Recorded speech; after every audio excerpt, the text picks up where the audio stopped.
ونفعه الفاتحة.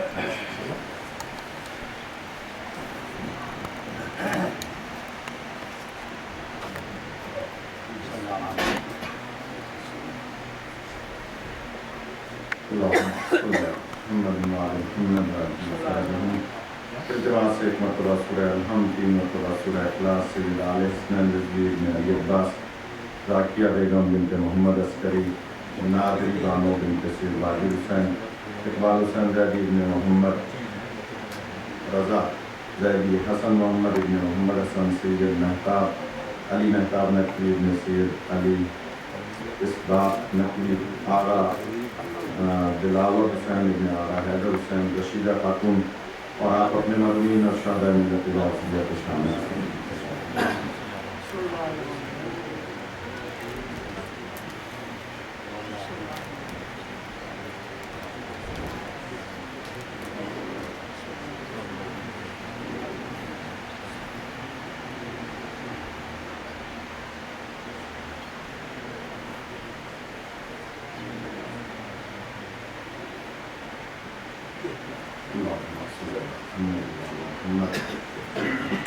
محسوس نہ فرمائیں تو تھوڑا سا آگے تشریف لے آئیں گے۔ ریاض صاحب اور جو حضرات ابتدائی جو حضرات پیچھے بیٹھے ہیں، عمران صاحب، اعوذ باللہ من الشیطان الرجیم، بسم اللہ الرحمن الرحیم، الحمدللہ رب العالمین، الصلاۃ والسلام علی محمد وآلہ الطیبین الطاہرین المعصومین وعلی صحابہم، انما یرید اللہ لیذھب عنکم الرجس اہل البیت ویطہرکم تطہیرا۔ اللہم صل علی محمد وآل محمد۔ اما بعد فقال اللہ سبحانہ وتعالی فی کتابہ المجید وفرقانہ الحمید، بسم اللہ الرحمن الرحیم، قل یا ایھا الذین آمنوا ان زعمتم انکم اولیاء للہ من دون الناس فتمنوا الموت ان کنتم صادقین۔ درود پڑھنا۔ اللہم صل علی محمد وآل محمد۔ مشاہدین الاکرام، سادان علم و فہم، سورہ جمعہ سے متعلق معصومین کے فرامین کی روشنی میں کچھ گزارشات اس ماہ سیام میں اس مقدس بارگاہ جامع مسجد و امام بارگاہ اہل بیت میں گزارشات عرض کرنے کی سعادت حاصل ہو رہی ہے، اور یقیناً یہ بارگاہ کہ جہاں ہم کچھ گزارشات عرض کر رہے ہیں، یہ مجالس مخصوص ہیں شہادت امیر المومنین علی بن ابی طالب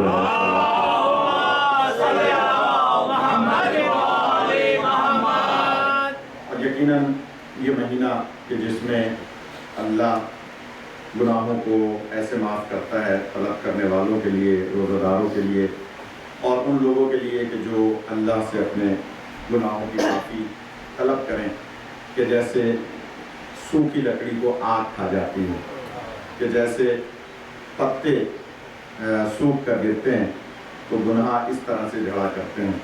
اس مہینے میں جیسے کہ ہم نے ابتدائی مجالس میں عرض کیا کہ اللہ نے ملائکہ کی ڈیوٹی لگائی ہوئی ہے کہ تم صرف یہ دیکھو کہ کوئی بندہ میری طرف رجوع کرے، صرف رجوع کرے، یعنی ایک مرتبہ صرف میری طرف نگاہ کر لے اپنے گناہوں کی معافی کی، کوئی میری طرف، میں اپنے الفاظ میں کہوں کہ ہلکا سا رجوع کر لے، پھر دیکھو میں اس کے گناہوں کو کیسے معاف کرتا ہوں۔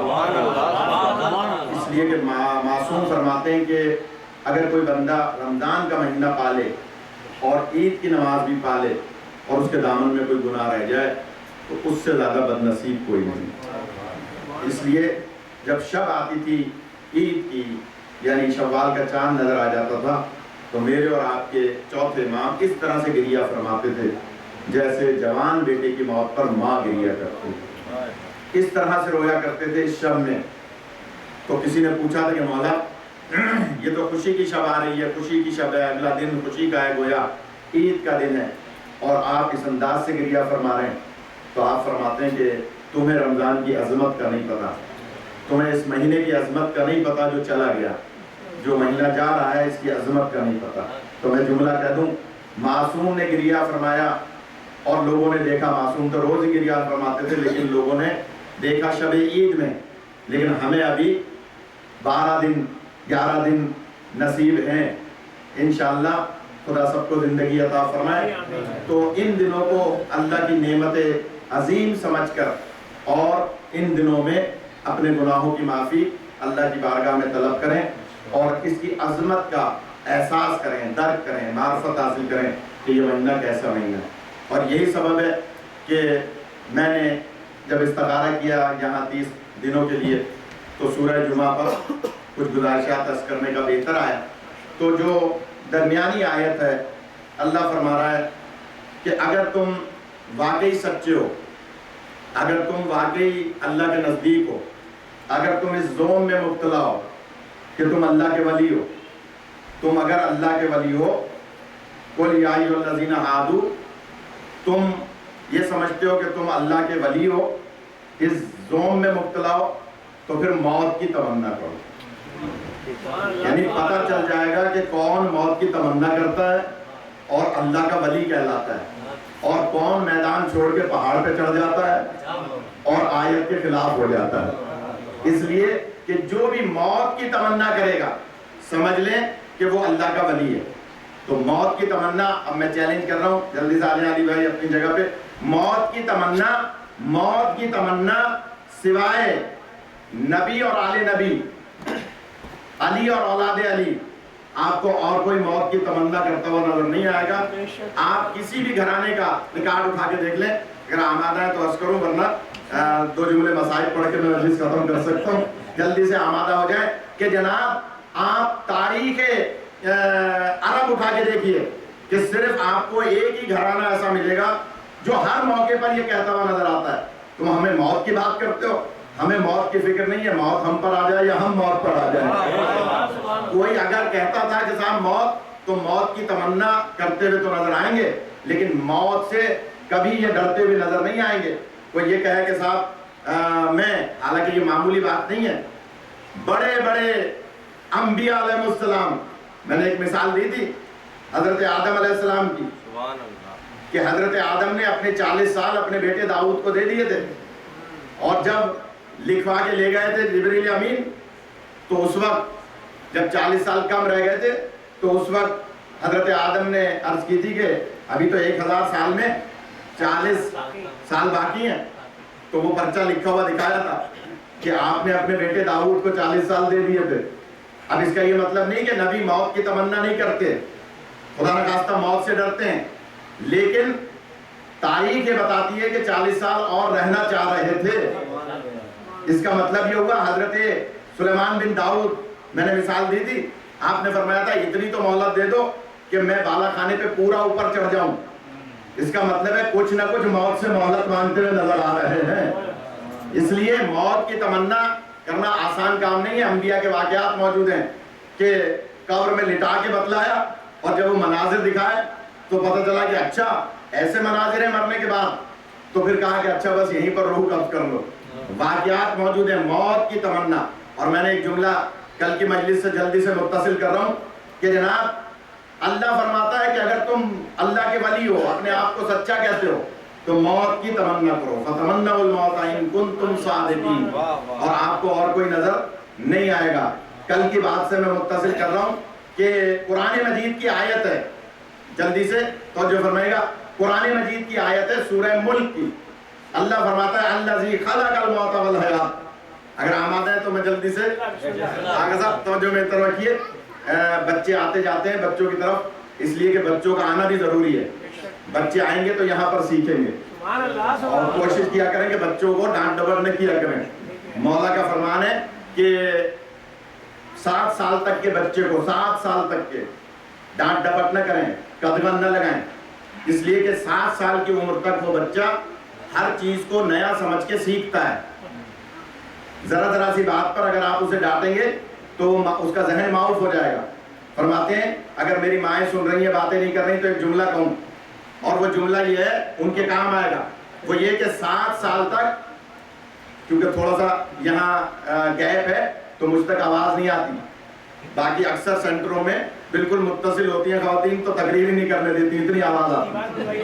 تو شکر ہے کہ یہاں تھوڑا سا گیپ ہے، تو اگر میری بات سن رہی ہیں تو غور فرمائیں. بچوں کے حوالے سے مولا کا فرمان ہے کہ 7 سال تک بچے کو ذہنی طور پہ آزاد چھوڑیں, صرف اس کے حرام حلال کا موت زندگی کا خیال رکھیں کہ کسی ایسی جگہ وہ ہاتھ نہ دے, ورنہ وہ جو کرے اسے کرنے دیں, اس لیے کہ ہر چیز اس کے لیے نئی ہے, ہر چیز اس کے لیے نئی ہے.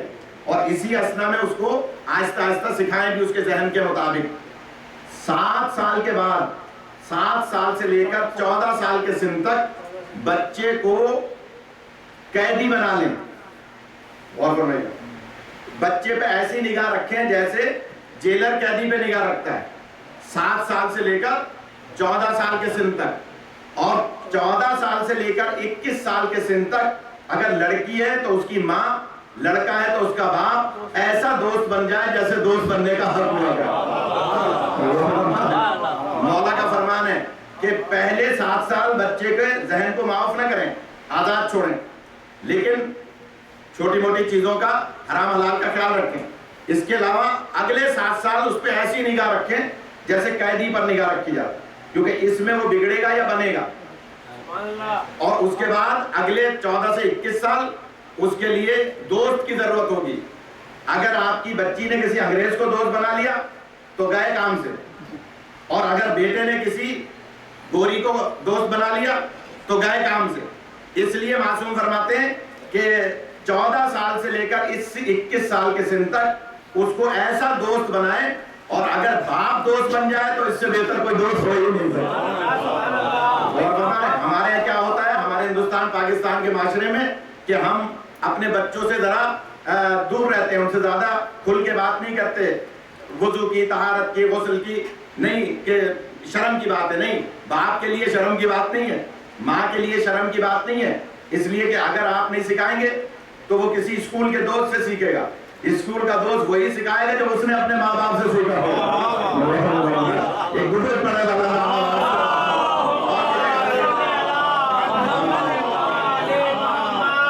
تو بس بچوں کو لایا کریں. بچوں کے ذہن میں جو بات نقش ہو جاتی ہے وہ پتھر پہ لکیر ہوتی ہے. مولا کا فرمان ہے جو بات بچپنے میں آپ کے ذہنوں میں ہوگی اب تک وہ بات ذہن میں ہوگی, چاہے باپ کا تماچا ہو چاہے باپ کا پیار ہو. میں نے تو جملہ کہہ دیا.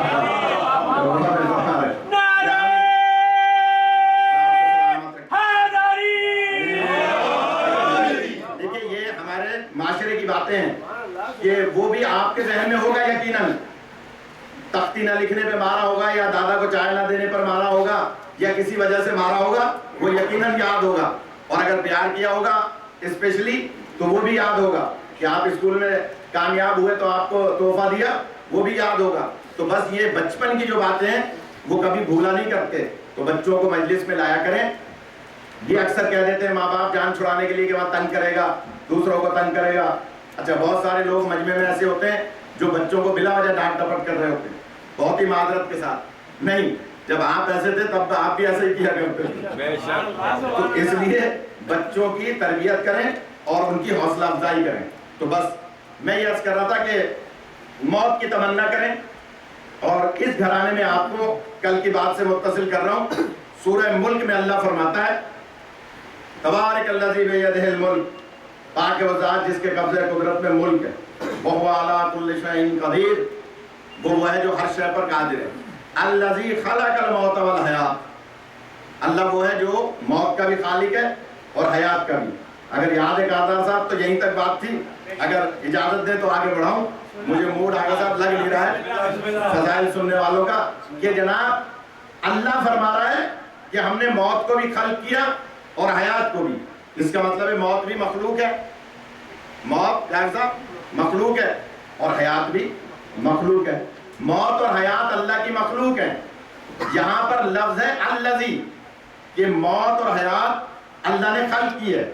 اور حدیث ہے مستند, شیعہ سنی حضرات کے یہاں مستند حدیث ہے کہ حضور فرماتے ہیں کہ اول ما خلق اللہ نوری, اللہ نے سب سے پہلے میرا نور خلق کیا. اس کا مطلب ہے موت بعد میں بنی ہے, سرکار کا نور پہلے بنا ہے. جلدی سے ملا کل کی بات سے کہ مولا سرکار فرماتے ہیں کہ موت اور حیات سورہ ملک کی روشنی میں بعد میں بنی ہے. اول ما, سب سے پہلے سرکار, اور صرف سرکار ہی نہیں, غور کیجیے گا جعفری صاحب، ایک جملہ کہہ رہا ہوں، انا والی من نور واحد، میں اور علی ایک ہی نور کے دو حصے ہیں، الفاطمہ تو بزت منی، الحسن والحسین ریحانتین، افضلنا محمد و آخرنا محمد و اوسطنا محمد و کلنا محمد۔ اس کا مطلب یہ ہوا کہ 14 پہلے بنے ہیں، موت اور حیات بعد میں بنی ہیں۔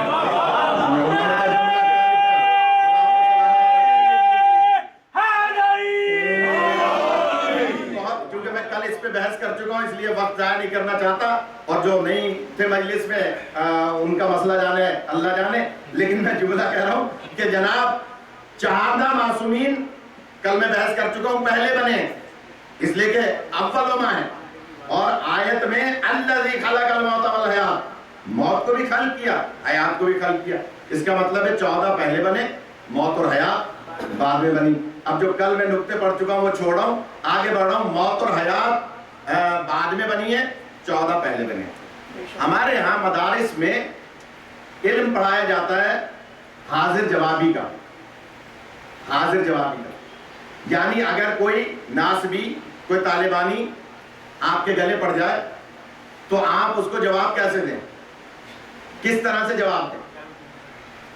آپ میں سے اکثر جانتے ہوں گے بزرگ حضرات، خاص طور پہ یہ جعفری صاحب جو لاہور سے آئے ہوئے ہیں، اور ہمارے عابد بھائی اور جو جن کا پنجاب سے تعلق ہے وہ تو خاص طور پہ جانتے ہیں، علامہ اسماعیل دیوبندی صاحب، تقریباً سبھی جانتے ہیں اسماعیل دیوبندی۔ انہوں نے بہت سارے لوگ گاؤں کے گاؤں شیعہ کیے تھے، اور حاضر جواب تھے، حاضر جوابی کا علم پڑھایا جاتا ہے مدارس میں۔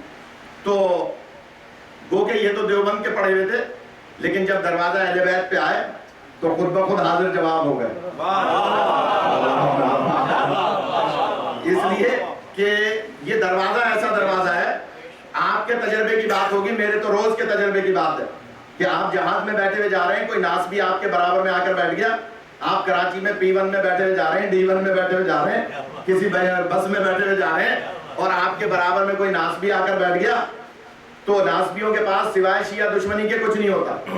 وہ کوئی اشتہار لگا ہوا دیکھیں گے شب عزا کا، تو وہ فوراً کہہ دیں گے یہ شب عزا نہیں ہے، شب نعوذ باللہ عذاب ہے، یعنی اس قسم کی باتیں شروع کر دیں گے۔ یہ شیعوں نے لگایا ہوا اشتہار، تجربے کی بات بتا رہا ہوں، لہٰذا یہ تو شب عزا نہیں، شب عذاب ہے ان لوگوں کے لیے، نعوذ باللہ، اس قسم کی بات شروع کر دیں گے، تو آپ کے ذہن میں جواب نہیں ہوگا، لیکن 2 سیکنڈ کے بعد ایسا جواب آ جائے گا کہ آپ اسے لاجواب کر دیں گے، وہ اب آپ کی طرف منہ نہیں کرے گا، کھڑکی کی طرف ہی منہ کیا رہے گا،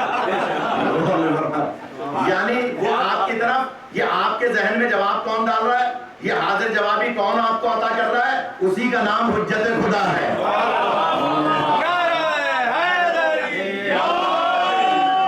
اسی کا نام امام وقت ہے، اسی کو کہتے ہیں امام، لہذا وہ آپ کے ذہن میں ڈالتے ہیں، لیکن حاضر جوابی کا باقاعدہ علم بھی پڑھایا جاتا ہے۔ غور کیجئے گا، جو میرے احباب پیچھے تشریف فرمائے، مرزا صاحب غور کیجئے گا کہ سرکار علامہ اسماعیل دیوبندی کا مناظرہ ہو رہا تھا عبدالستار توسوی سے، ایک وہابی مسلک کا، یہ تو شیعہ ہو گئے تھے، عالم تھا عبدالستار توسوی، مناظرہ ہو رہا تھا پنجاب میں کہیں، میں نے کتاب میں پڑھا، کتاب میرے پاس موجود ہے، اس کتاب کا نام ہے فتوحات شیعہ، کتاب کا نام ہے فتوحات شیعہ، یہ 3 جلدوں پر مشتمل ہے، ایسا نہ ہو آپ ایک پڑھ لیں اس میں نہ ہو تو کہیں گے مولانا نے کہا یہ پڑھ دیا، لہٰذا 3 جلدوں پر ہے۔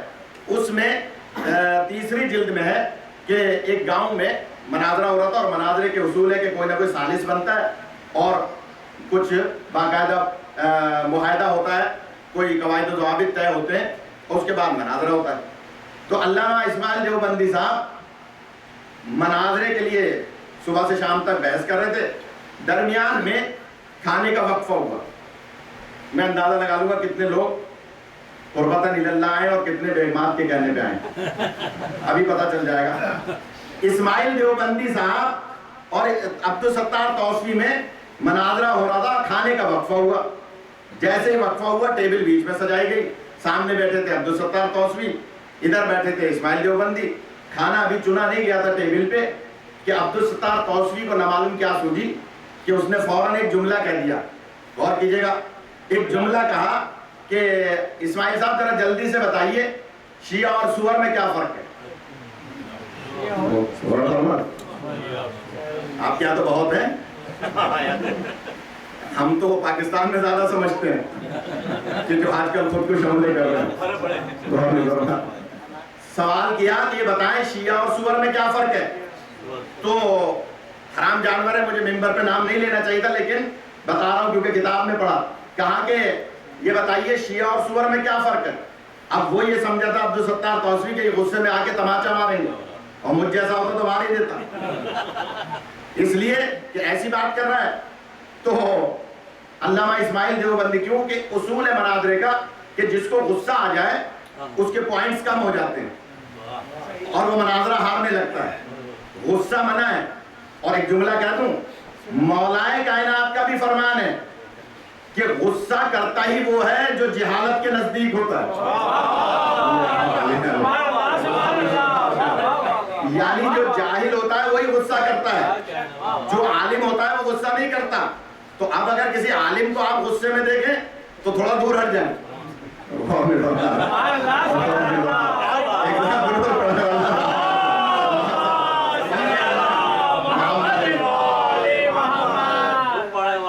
خدا سلامت رکھے، خدا نہ کرے میں کسی کوئی معصوم ضمیر میں کوئی بات نہیں ہے، لیکن غلط مت سمجھیے گا، اس لیے کہ عالم ہو ہی نہیں سکتا اگر اس میں علم نہیں ہے۔ مولا حسین علیہ السلام کا فرمان ہے کہ علم کے ساتھ علم ضروری ہے، اگر علم کے ساتھ علم نہیں ہے، حلیم نہیں ہے، یہ ہم جو حلیم کی نیاز کرتے ہیں اسے حلیم کیوں کہتے ہیں؟ اس لیے کہ اس میں نرم اور سخت دانے مل کر ایک ہو جایا کرتے ہیں۔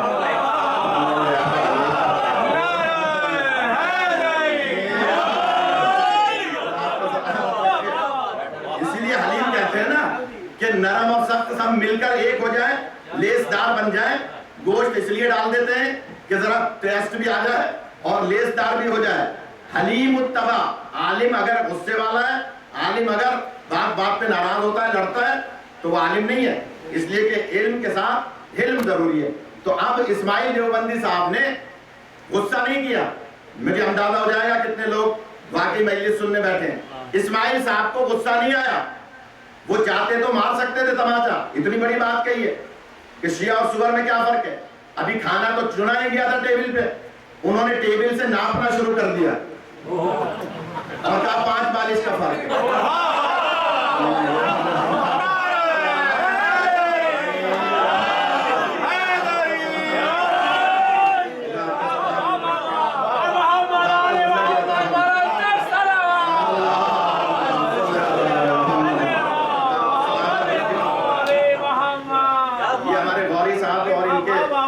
درمیان والے جتنے بھی لوگ ہیں وہ نہیں سمجھ پائے، لہٰذا میں ذرا تشریح کر دوں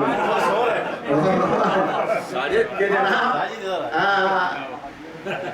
ٹیبل بیچ میں رکھی تھی نا، یہ آپ کیا ٹیبل رکھی ہوتی ہے نا، ٹیبل رکھی تھی، بیچ میں ناپنا شروع کر دیا، کہا بھائی 5 بالش کا فرق ہے۔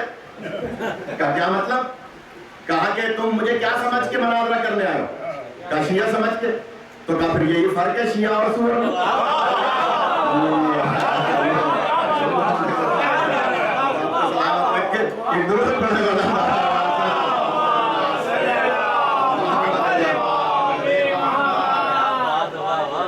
شیعہ حاضر جواب ہوتا ہے، شیعہ کبھی بھی کسی سے مروب نہیں ہوتا۔ کوئی یہ کہہ دے کہ صاحب میں جو ہوں وہ بہت بڑا مناظر ہوں، نہیں، دروازہ اہل بیت کا یہ فیض ہے۔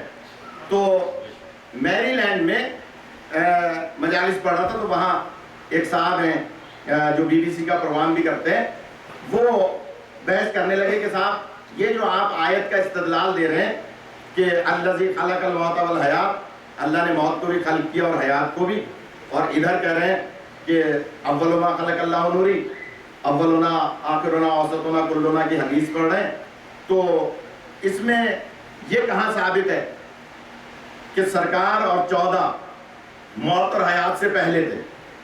میں نے کہا بھائی آیت کہہ رہی ہے الذی خلق الموت والحیات، اللہ وہ ہے جس نے موت کو خلق کیا، اس کا مطلب ہے خلق ہوئی، موت خلق ہوئی نا، اور حیات بھی خلق ہوئی، تو جب خلق ہوئی تو مخلوق ہے، اور مخلوق ہے تو حضور فرما رہے ہیں سب سے پہلے نوری مخلوق ہم ہیں، تو موت و حیات بعد میں ہے۔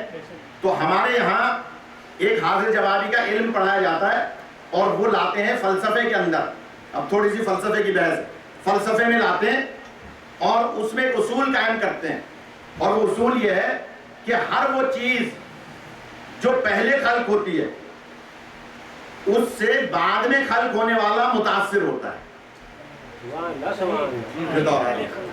جو دیوار سے لگے لوگ بیٹھے ہیں خاص توجہ کا ساتھ، جو چیز پہلے خلق ہوتی ہے اس سے بعد میں خلق ہونے والا متاثر ہوتا ہے۔ مثال کے طور پہ ابھی مرثیہ پڑھ رہے تھے ڈاکٹر صاحب، آپ ہم رو رہے تھے، یا اس سے پہلے پڑھا جا رہا تھا کلام گریے کا، تو آنکھ میں آنسو آ رہے تھے۔ خود ڈاکٹر صاحب بتائیں، پڑھے لکھے حضرات بتائیں، سائنسدان جو سائنس پڑھے ہوئے وہ بتائیں، کیا آنکھوں کے اندر پانی کا ذخیرہ موجود ہے پہلے سے؟ بتائیے، بولیے نا، ہے پانی کے آنکھوں کے اندر پانی کا ذخیرہ، پانی کا ذخیرہ نہیں ہے، ذخیرہ آپ کے آنکھوں کے اندر پانی کا ذخیرہ نہیں ہے۔ اگر پانی کا ذخیرہ ہے تو ثابت کیجئے کہ پانی کا ذخیرہ موجود ہے، بہت سارا پانی اندر موجود ہے۔ نہیں، جب آنکھیں خراب ہوتی ہیں تو پھر پانی آتا ہے، جب خراب آنکھیں ہوتی ہیں تو پانی آتا ہے، لیکن اگر صحیح آنکھیں ہیں تو پانی نہیں آئے گا۔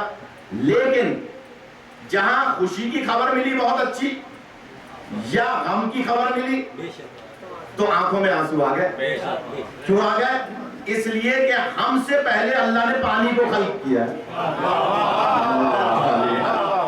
میں نے جو یہ مثال دی ہے یہ اس لیے دی ہے کہ 2-3 آدمیوں کے داد دینے پر مجھے اب اس کی 3 مثالیں دینی پڑیں گی۔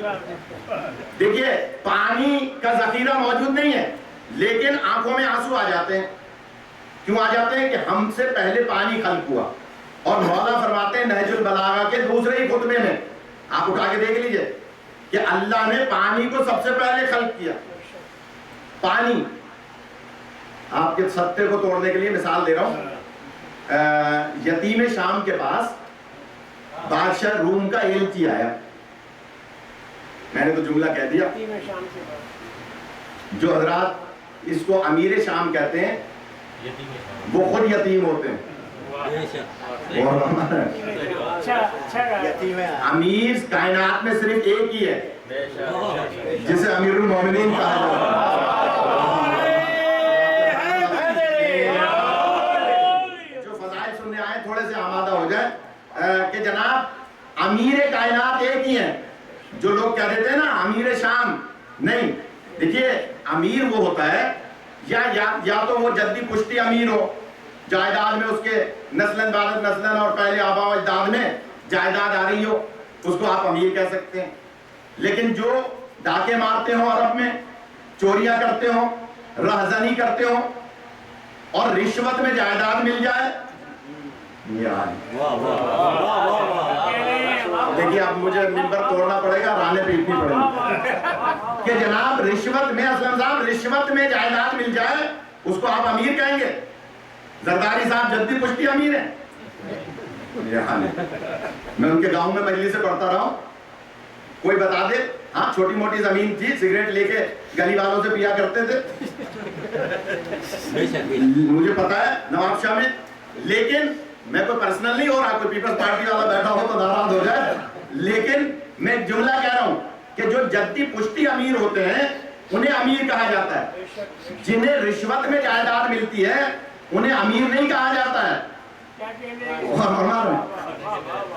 پھر دوہراؤں، اب میں سب جملہ کہوں گا، آپ نہیں بولیں گے۔ جو شراب کی دولت سے امیر بنتا ہے وہ امیر نہیں ہوا کرتا ہے۔ غور فرما رہے ہیں؟ اب میں اور سب جملہ کہوں گا اگر آپ آمادہ نہیں ہوں گے، اس لیے کہ جو جدی پشتی امیر ہوتا ہے وہ امیر ہوتا ہے۔ انہیں رشوت میں جائیداد ملی ہے شام کی، کیسے ملی ہے ایک جملے میں عرض کر دوں، اگر آپ داد دے دیتے تو میں اس طرف نہیں جاتا، اپنے موضوع پہ رہتا کہ جناب رشوت میں جائیداد، آپ سب جانتے ہیں جب سرکار نے مکہ فتح فرمایا تو آپ 10,000 کا لشکر لے کے